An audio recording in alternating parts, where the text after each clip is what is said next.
Pemirsa, setelah 2 tahun tidak bisa mudik karena pandemi COVID-19, akhirnya tahun ini pemerintah telah memberi lampu hijau bagi masyarakat untuk mudik lebaran. Tentunya kita ingin agar perjalanan mudik maupun balik ini bisa berjalan lancar dan tentunya aman. Bagaimana skenario mudik anti macet yang telah disiapkan? Kita akan membahasnya bersama Dirgakum Korlantas Polri, ada Brigjen Pol Aan Suhanan, serta Ketua Bidang Advokasi dan Kemasyarakatan Masyarakat Transportasi Indonesia atau MTI, ada Pak Joko Setiowarno. Selamat siang Pak Dir dan juga Pak Joko, salam sehat. Selamat siang Mbak Jelita, sehat selalu. Baik, saya ingin ke Pak Dir dulu nih. Nah, ini masyarakat udah kangen banget pengen pulang kampung nih Pak di Lebaran kali ini. Tapi ingat, ada yang harus diperhatikan nih, ada persyaratan. Tapi lonjakan diperkirakan kan akan besar-besaran. Katanya polisi sudah menyiapkan skenario agar anti macet dan pastinya aman. Apa saja sih Pak yang telah disiapkan? Baik, jadi jauh hari sebelumnya kita sudah melaksanakan survei, ya, survei baik kesiapan jalan, kesiapan sarana prasarana, termasuk personil kita. Karena ini perlu kita laksanakan survei ini untuk memastikan kesiapan sarana prasarana. Kemudian sesuai dengan prediksi dari Kementerian Perhubungan, ini terakhir 85 juta masyarakat Indonesia akan melakukan mudik, ya, atau akan memanfaatkan libur Lebaran ini, di mana 47% ini menggunakan moda transportasi darat. 47% itu sekitar 36 juta itu menggunakan transportasi darat. Yang pertama menggunakan kendaraan pribadi, itu direksi pertama sekitar 22 juta, ya. Kemudian sepeda motor, bus, dan moda transportasi yang lain. Gitu. Baik, nah untuk beberapa antisipasi yang dilakukan, karena kan biasanya tuh ya Pak, sebelum pandemi kita lihat tuh macetnya gila-gilaan banget kalau misalnya ke arah Jawa Tengah, Jawa Timur, nah itu bisa sampai parkir gitu di jalan tol. Nah bagaimana kali ini, apakah ada strategi khusus Pak supaya itu tidak terjadi? Nah, setelah kita survei tadi, memang ada beberapa spot, ya, yang ada pengerjaan. Insya Allah di H-10 ini sudah selesai semua untuk pengerjaan, artinya sarana jalan ini sudah tidak ada pekerjaan lagi. Kemudian kita sudah menyiapkan beberapa rekayasa lalu lintas, dari mulai kontraflow, kemudian one way apabila diperlukan, kemudian beberapa pembatasan sesuai dengan regulasi yang ada, pembatasan sumbu 3 ke atas. Ini sangat membantu nanti para pemudik ini lebih lancar lagi di jalan. Baik, ada beberapa antisipasi seperti ada kontraflow dan juga kalau nggak salah ada ganjil genap juga ya Pak. Tapi sebelum ke sana saya ingin ke Pak Joko dulu. Pak Joko, apakah prediksi dari MTI juga sama Pak? Ya, kalau MTI kan sering diajak oleh Kementerian Perhubungan, ya, kita itu untuk merancang survei. Ya, memang ada survei Balitbank itu sudah 3 kali. Yang ketiga ini menanjak, kedua itu sekitar 80 juta, 79,6 ya. Yang ketiga ini sekitar 85,5 juta. Ya, jadi cukup tinggi. Ya. Mungkin koreksi untuk darat itu cukup tinggi, itu sekitar 77%, 77% ya, 77 juta nggak salah, cukup tinggi, 77% ya. Jadi angka yang cukup tinggi persentasenya. Jadi itu memang selain yang cukup tinggi akan mobil pribadi, sepeda motor, menggunakan sepeda motor ya, pengguna sepeda motor, kemudian ada juga yang pakai bus, ada juga yang sepeda. Yang kecil juga ada juga yang pakai mobil travel, mobil sewaan dan sebagainya. Jadi darat ini terutama menjadi konsentrasi cukup berat juga untuk di Pulau Jawa terutama. Apalagi ini yang terbesar berangkatnya itu kan dari Jawa Timur sama Jabodetabek. Khususnya mungkin yang agak konsentrasi dari Jabodetabek. Karena konsentrasinya mereka tujuannya adalah paling besar di Jawa Tengah. Itu yang tertinggi. Baik, Pak Joko, apa sih yang harus diperhatikan di mudik kali ini? Karena ini cukup spesial ya Pak, karena kita sudah 2 tahun nggak boleh mudik dan kali ini masyarakat sangat rindu dan diperkirakan lonjakannya bakal besar-besaran begitu ya. Nah, apa yang membedakan, mungkin ada strategi yang memang harus dilakukan di mudik kali ini, Pak Joko? Yang dikhawatirkan itu pesepeda motor sebenarnya. kalau lihat ini cukup tinggi, jadi orang yang memilih sepeda motor itu sekitar 16,9 juta yang memilih ya. Jadi bukan berarti unitnya, mungkin saja satu orang bisa satu ini bisa dua orang, tapi sekitar 16,9 juta itu memilih menggunakan sepeda motor. Nah, padahal sepeda motor ini bukan alat transportasi untuk jarak jauh. Kami melihat dari KNKT itu ya maksimal disarankan kalau perjalanan sepeda motor 3 jam lah. Kalau lebih dari itu lebih baik mereka menggunakan angkutan umum. Nah, biasanya model-model penyediaan angkutan umum ini kan persiapannya 3 bulan sebelumnya. Namun kita tahu dengan kondisi dinamisasi kesehatan yang terakhir ini ya lebih kurang 1 bulan, sehingga mudik gratis juga masih ada ini. Nah, yang mudik gratis ini cukup menarik ini, ya karena tahun ini kan kita bicara mudik bukan bicara aman, nyaman, lancar, selamat, namun bagaimana mudik dengan sehat. Nah, sehat ini tentunya harus bisa dikendalikan terutama di simbol-simbol transportasi, entah itu di bandara, kemudian di stasiun, di pelabuhan maupun terminal. Nah, Kementerian Perhubungan sudah memang beberapa tahun yang lalu kami menyarankan agar mudik gratis itu dilakukan di terminal. Kita memiliki terminal cukup bagus lah, meskipun kalau di Jakarta boleh katakan dari 6 atau 5 itu 2 yang cukup representatif ya, di Jati Jajar sama Pulau Gebang. Saya kira dengan nanti dimulai perhubungan darat mudik gratis di terminal, ini nantinya akan memperbaiki semua terminal di Jakarta maupun Jabodetabek, di Bodetabek. Kalau di daerah terminal-terminal sudah cukup baik lah, ya, untuk menerima di daerah. Ini cukup representatif, bahkan sudah ada kota-kota juga menyediakan angkutan lanjutan. Kalau di Semarang ada Trans Semarang, di Solo ada Solo Trans, kemudian Banyumas juga ada, ya Trans Banyumas, di Surabaya juga ada. Ini kan pengembangan angkutan umum di daerah yang mana orang kenapa menggunakan sepeda motor, karena di daerah tidak ada angkutan umum.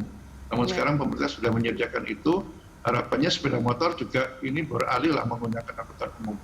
Dan penyediaan angkutan sepeda motor gratis juga sudah disediakan. Baik. Ya, ini persiapan kami memahami lah memang 1 bulan ya. Jadi mudah-mudahan dengan persiapan ini makin banyak. Sebenarnya kalau kami lihat beberapa pengguna angkutan umum karena bis gratis, mudik gratis ini tidak hanya kelompok yang tidak mampu. Sebagian mungkin perlu disurvei juga, itu adalah kelompok yang mampu karena mereka berpikir kalau bawa mobil mesti macet ini kan. Baik. Nah, ini yang menarik. Toh naik bis gratis, bisnya juga bagus. Nah, itu dia. Jadi bisnya kapasitas 52 kan kursinya 22 cukup bagus dan berpendingin lah. Nah, ini mungkin didorong lebih banyak ke depan bagaimana menyediakan angkutan umum bis ya. Selain bis reguler juga bis pariwisata kan masih bisa digunakan. Baik, ini menarik ya soal bagaimana penyediaan mudik gratis tapi disediakan fasilitas yang juga memadai untuk masyarakat mau naik bis gitu untuk pulang kampung. Dan yang juga menarik adalah kali ini mudik bukan cuma aman, selamat, tapi juga mudik sehat. Nah, itu kita masih akan membahasnya usai jeda. Pemirsa, tetaplah bersama kami di Lanstop.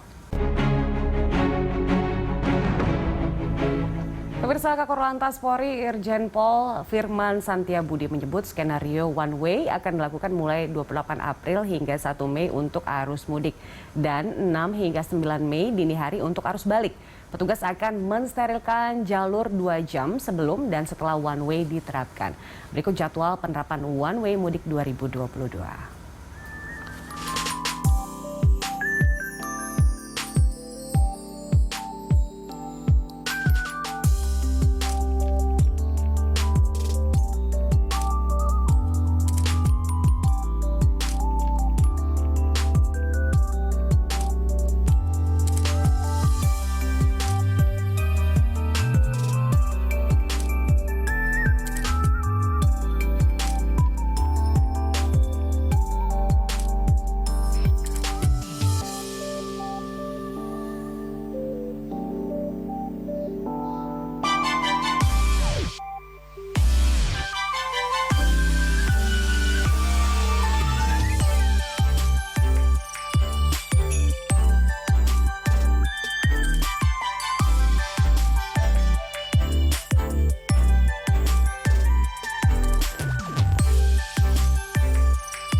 Nah, pemirsa, selain one way, kepolisian juga berencana menerapkan kebijakan ganjil genap pada arus mudik dan balik Lebaran tahun ini. Berikut lokasi dan jadwal ganjil genap yang akan diberlakukan pada tol Jakarta Cikampek hingga gerbang tol Kali Kangkung, Jawa Tengah.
Baik, itu dia pemirsa jadwal yang mungkin bisa dilihat lagi ya nanti bagaimana saat mudik supaya lebih nyaman gitu untuk jadwal ganjil genap dan juga one way-nya.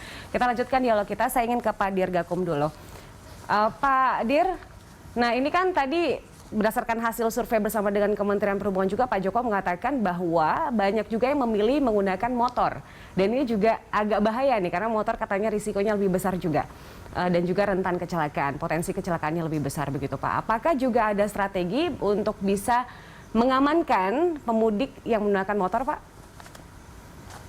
Ya, baik, jadi selain di jalan tol tadi, kita juga melakukan beberapa CB atau cara bertindak untuk di arteri. Arteri ini mungkin sebagian besar adalah pemudik yang menggunakan sepeda motor. Walaupun kita tidak merekomendasikan ya untuk penggunaan sepeda motor jarak jauh ini ya, tadi sampai 1 km. Nah itu tidak memenuhi unsur keselamatan. Untuk itu kita dengan jajaran di kepolisian sudah membuat beberapa rest area, ya. rest area yang kita bangun, termasuk juga menggunakan jembatan timbang yang ada, tidak koordinasi dengan perhubungan, itu dijadikan rest area untuk mengemudi roda 2, sehingga tadi durasi 2 jam diharapkan para pemotor ini bisa berhenti, istirahat sejenak, kemudian mungkin refreshing di situ, baru melanjutkan perjalanan lagi. Baik. Itu tujuan kita sudah menyiapkan rest area itu. Baik. Nah, rest area ini juga dipersiapkan secara rinci tidak Pak untuk yang tidak menggunakan mobil ataupun jalur tol? Karena kalau misalnya di tol kita lihat ada 23 titik pintu tol ini yang harus diperhatikan dan di situ pastinya polisi kan juga berjaga Pak. Apakah hal yang sama juga diberlakukan? Betul, jadi selain di jalan tol, untuk pos pengamanan, pos pelayanan, pos terpadu, itu pos terpadu ini yang akan jadi rest area nantinya ya. Itu juga diberlakukan di jalan arteri. Ada sekitar 2.000 lebih pos pelayanan, pos pam, pos terpadu di arteri. Jadi ini mudah-mudahan masyarakat pengguna jalan memanfaatkan ini untuk istirahat. Baik. Nah, Pak Dir, tadi kan kita sudah lihat tuh ada jadwal one way dan juga jadwal ganjil genap ini supaya diperhatikan juga oleh masyarakat. Tapi mungkin bisa dijelaskan Pak bagaimana mekanisme ada penerapan bersama nih antara one way dengan ganjil genap ini seperti apa Pak? Betul. Jadi one way mulai tanggal 28 ya, 28 jam 5 rencana kita sudah buka untuk one way. Tentunya 2 jam sebelumnya kita akan laksanakan sterilisasi, ya, sterilisasi, kemudian laksanakan jam 5, 4 sampai jam 24. Nah, kenapa ada ganjil genap juga? Ini juga berdasarkan kajian kita dan simulasi, ya, simulasi bersama dengan stakeholder. Ternyata dengan cara bertindak one way ini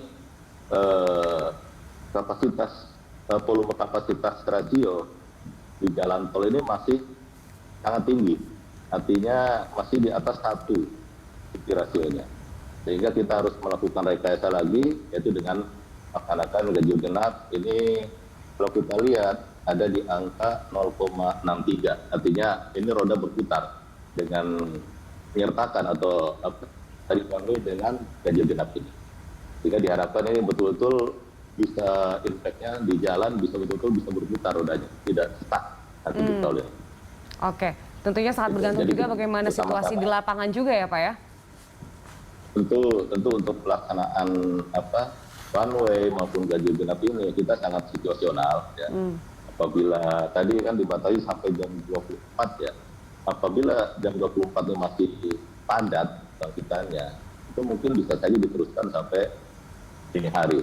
Ini sangat situasional. Itu juga pemberlakuan awal. Kalau masih roda berputar, terutama di titik-titik yang kritis itu di 48 dan 66 sampai dengan 66. Jakarta Cikampek, nanti kita akan laksanakan one way. Baik. Kalau lancar, ini tidak kita laksanakan one way. Baik.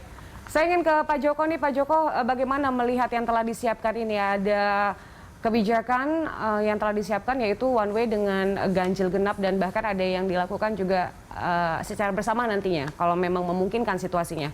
Apa catatan dari Anda, Pak? Ya, saya masih ingat ada studi tahun 2009 atau 2010 ya.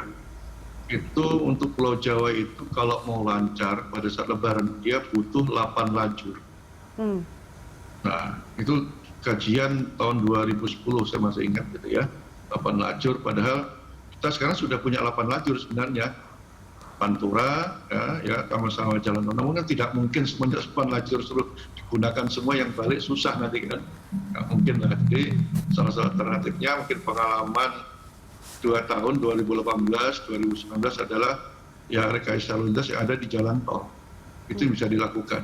Karena kalau di jalan tol ini jalannya digunakan penduduk sekitarnya. Kalau tol masih memungkinkan. Ya. Namun ini yang terjadi ada sedikit hambatan bagi angkutan umum biasanya. Ini perlu pertimbangan untuk bis-bis itu kan dia menjemput kembali setelah sampai di Jawa Tengah, Jawa Timur sudah kembali lagi, ini akan terhambat juga. Sehingga saya setuju juga kalau itu nanti tentatif lah, hati melihat situasinya seperti apa. Ya. Saya pikir memang paling padat itu Jakarta Cikampek. Setelah itu dia akan berpisah, nanti ada yang ke Cipularang, terus Cipali, dan itu nanti bisa juga sampai dengan Semarang. Semarang pun terpisah nanti akan masuk ke jalur Pantura dan ke selatan. Nah, ini mungkin pengguna juga jangan, meskipun saya lihat di surveinya itu lebih banyak mereka memilih jalan tol.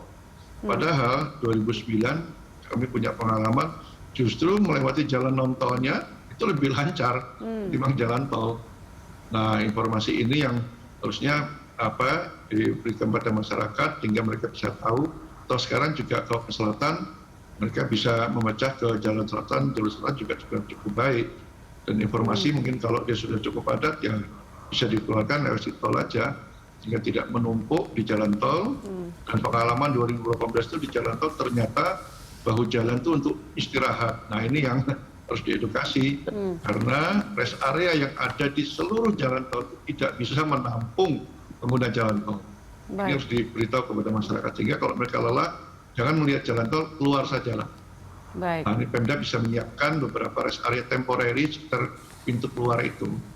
Nah, ini kerjasama dengan Pemda lah temporary ya. Baik. Nah, petugas bisa bantu untuk memecah bagaimana tidak jalur tol saja yang padat, tapi juga bisa dilihat bagaimana situasi yang non tolnya ya Pak ya, karena bisa juga digunakan untuk mudik begitu. Dan juga masyarakat juga diminta harusnya aktif juga untuk mencari tahu nih bagaimana jalur-jalur yang bisa digunakan agar juga tidak terlalu padat di satu jalur. Pak Joko, nah menurut Anda kita kan akan pengennya punya mudik yang juga sehat. Nah nanti itu kan ada peraturan untuk bisa mengecek e-hack. Salah satu syaratnya adalah yang sudah booster begitu untuk pergi keluar kota.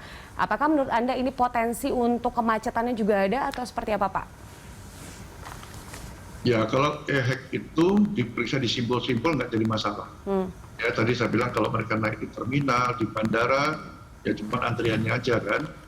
Nah, tapi kalau memang yang kendaraan pribadi ini memang susah. Namun tidak menutup kemungkinan sampling aja lah. Kalau dia berhenti di rest area, dia ada sampling ya. Tapi kalau di jalan saya kira susah dan sudah komitmen bersama tidak ada penyekatan lagi kan. Nah, ketika nanti di rest area atau mungkin di rumah-rumah makan itu sampling aja bisa dilakukan. Tapi tentunya ini kan mudik ini kan bukan kewajiban pemerintah, tapi kita juga menuntut bagaimana tanggung jawab masing-masing pemudik. Betul. Masyarakat juga masing-masing ini punya tanggung jawab sosial ya untuk masing menjaga dirinya. Itu yang kita mungkin diperkuat lagi, ya dikampanyekan lagi bahwa mudik ini bukan negara yang berarti bagaimana sebagai masyarakat yang mau mudik juga punya tanggung jawab. Baik, saya ingin ke Pak Dir nih. Pak Dir, bagaimana strategi dari polisi juga untuk bisa mewujudkan mudik yang sehat nantinya, kan nanti akan ada titik-titik pengecekan. Apakah sampling atau seperti apa Pak nanti? Jadi gini, saya sependapat dengan Pak Joko. Jadi para pemudik atau pengemudi ini tidak lagi sebagai objek, tapi subjek. Artinya itu punya hak dan kewajiban. Nah, ini kembali kepada masyarakat yang pertama ya. Aturannya seperti itu, booster dulu yang ketiga, baru boleh mudik. Nah, kemudian kami sendiri di pos-pos pelayanan yang ada di rest area maupun di arteri, kita menyiapkan gerai-gerai vaksin di situ. Dia untuk masyarakat yang belum vaksin, ketiga itu bisa melakukan vaksin di situ. Kita sistemnya random sampling saja nanti di rest area yang ada kita itu. Jadi ini lebih ke masyarakat yang bertanggung jawab ya untuk mudik ini, sehingga mudik aman dan mudik sehat tadi itu bisa direalisasikan ya. Baik. Itu kembali kepada masyarakat pemudik sendiri. Baik, kita sudah menyiapkan, nanti masyarakat sendiri yang akan menentukan. Baik, Itu, kita harapkan Mbak. tentunya kebijakan-kebijakan ini bisa direalisasi dengan maksimal sehingga memang sesuai dengan tujuannya, mudik bisa aman, selamat dan juga sehat, tapi tetap dibutuhkan bagaimana kesadaran masyarakat untuk bisa memiliki tanggung jawab sosial karena kita masih di masa pandemi. Pak Joko dan juga Pak Dirgakung, terima kasih telah bergabung bersama kami siang hari ini. Salam sehat. Selamat siang, Pak. Terima kasih. Terima kasih. Ya, pemirsa, demikian tadi dialog kita bersama dengan Dirgakum Korlantas Polri, Brigjen Pol Aan Suhanan, serta Ketua Bidang Advokasi dan Kemasyarakatan Masyarakat Transportasi Indonesia atau MTI, Pak Joko Setiowarno.